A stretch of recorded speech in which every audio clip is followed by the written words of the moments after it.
Hello, everybody. My name is Ernie, and I'm going to be going over Villa Verde as my president analysis for Module 1.4. So, Villa Verde is located in South Bronx. So, the Bronx, for those, is located north of Manhattan. Uh, and this is a closer view of Villa Verde. We can kind of see more of a district view of what's around Villa Verde. And then a little bit about the history of the early decline of the Bronx. So, this area actually underwent a sharp decline starting in the 1960s, and in the 1970s it was plagued by a wave of arson, which left a lot of vacant lots, and a lot of properties were damaged during this time. It was also a time where crime started to rise. The environment just made it a place where this could thrive. Eventually, a lot of this land was acquired by the city in the 1970s and the 1980s, and since then the city has started this very aggressive effort to rebuild the Bronx and bring back that social, economic, and environmental structure by creating affordable housing. So Villa Verde is one of the initiatives that has been taken in order to improve the neighborhood and bring that livelihood back into it. Villa Verde is a 20-story mixed-use, mixed-income building located in the Melrose section of the Bronx. Uh, and Villa Verde is an affordable, sustainable residential development that provides healthy urban living in the South Bronx. The architects for this project were Datner Architects and Grimshaw. Construction was started in May 2010 and it was completed April 2012. The size is a 296,000 square foot building, and the number of units consists of 222 residential units, 71 units for sale, and it is a balance of low and moderate income rentals. So the building consists of a 20-story tower, a mid-rise building with duplex apartments, and some townhomes. So in total, it's 7,500 square feet of retail and community space, and 40,000 square feet of green roofs and other open spaces that are available for residents. The typology for this building is very peculiar as it is a mixed typology. They were able to implement three different types of typology, such as tower typology, as we can see in this image.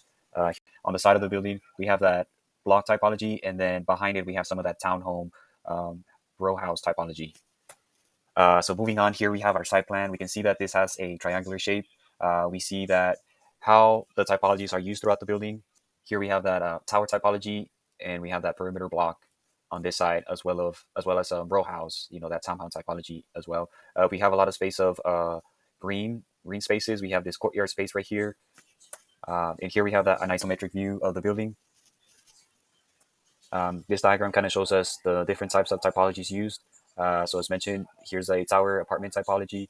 We have the mid-rise duplex typology, and then we have the townhouses. So here is a typical floor plan.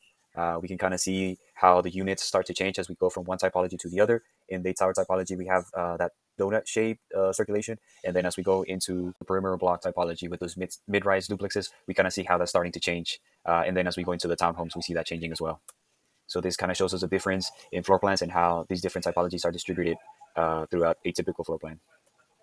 Here we're able to see some of those floor plans at a closer look. So here to the left, we're showing a mid-rise duplex floor plan.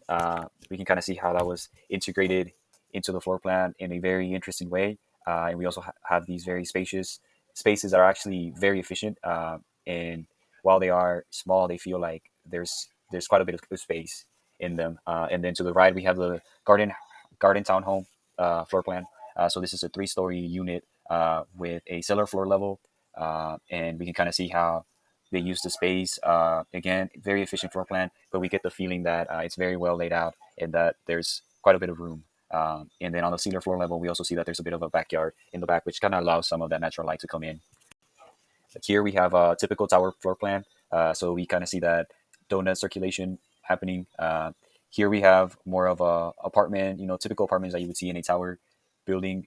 We have that studio apartment, the one bedroom, the two bedroom, the three bedroom, and again, very efficient floor plans with a lot of natural light and just making the most of the space and really giving occupants everything that they need. Here we have a elevation view of one of the sides of the building, and we kind of see that step massing going on here. We kind of see how the green spaces are distributed throughout the rooftops.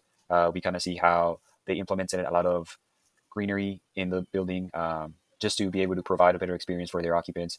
Here we have garden beds that are taken care of by residents, and it just creates a common space that it leads to connection with each other and connection with nature. A little bit about some of the materials used in this project. So they used a prefabricated cement board panel. So these were prefab, which made it easier to assemble on site, and it just made the building process a lot and a little bit more efficient.